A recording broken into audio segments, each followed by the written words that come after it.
Welcome back to my channel. আজ আমি তৈরি করব কাপ আইসক্রিম। প্রচণ্ড গরমে সবার প্রিয় আইসক্রিম। এখানে আমি কাপ আইসক্রিম তৈরি করব।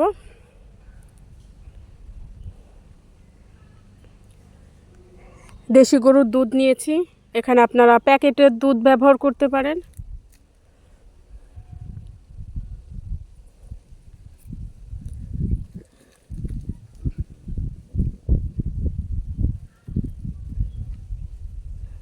দুধের প্যান আমি মাটির চুলার উপর বসিয়ে রেখেছিলাম। গুঁড়া দুধ ব্যবহার করছি। এখানে আপনারা বেশি পরিমাণের গুঁড়া দুধ ব্যবহার করতে পারেন। গুঁড়া দুধের সঙ্গে আমি তরল দুধ ভালোভাবে মেশাবো এবং সর ভেঙে দিব। সরের কারণে আইসক্রিম বেশি টেস্টি হবে।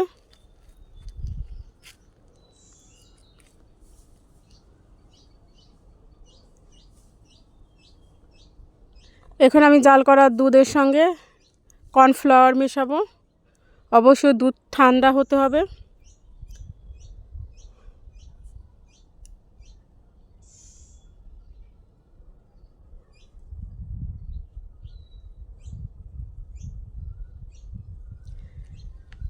চিনি দিয়ে ক্যারামেল তৈরি করব।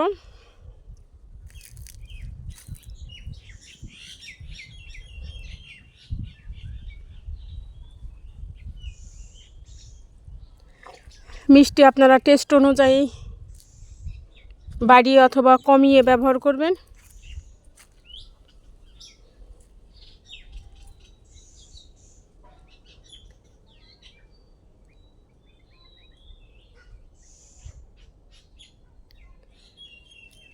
Caramel ready.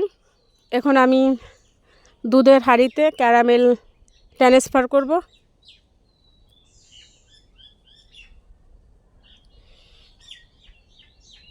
দেওয়ার সঙ্গে দ্রুত নাড়তে হবে। 2টি এলাচ দিয়েছি।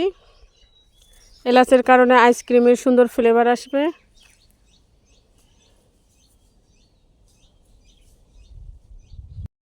সব উপকরণ ভালোভাবে মেশাবো।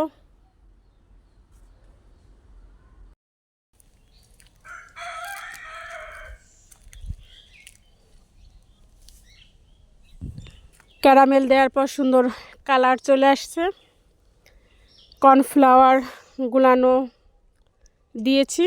আবারও ভালোভাবে মেশাবো। 3 থেকে 4 মিনিট ভালো করে ফুটিয়ে নিব।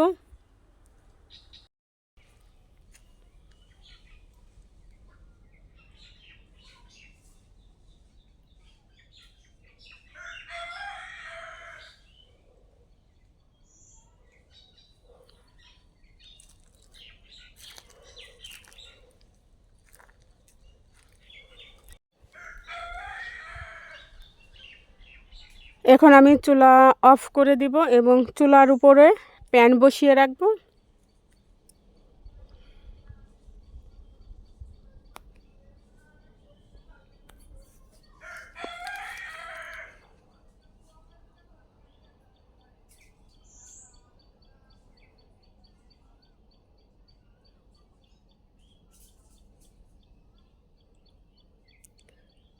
এলাচ তুলে ফেলবো।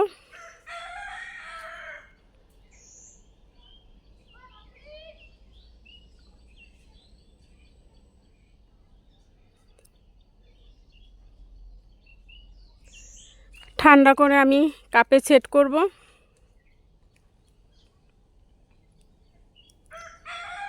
ঠান্ডা হয়ে গিয়েছে। এখন আমি চামচ দিয়ে ভালোভাবে নাড়ব এবং কাপে সার্ভ করব। আলহামদুলিল্লাহ, দেখুন খুব সুন্দর আইসক্রিম হয়েছে। বেশি টাকা খরচ করে দোকান থেকে আইসক্রিম কিনে খাওয়ার চেয়ে বাসায় এভাবে আইসক্রিম তৈরি করলে সেটি বেশি স্বাস্থ্যসম্মত হবে। আমার ছেলে অনেক আইসক্রিম খায়। আইসক্রিম তার পছন্দ। প্রতিদিন 2-3টি করে আইসক্রিম কিনতে হয়। এই কারণে আমি বাসায় তৈরি করছি।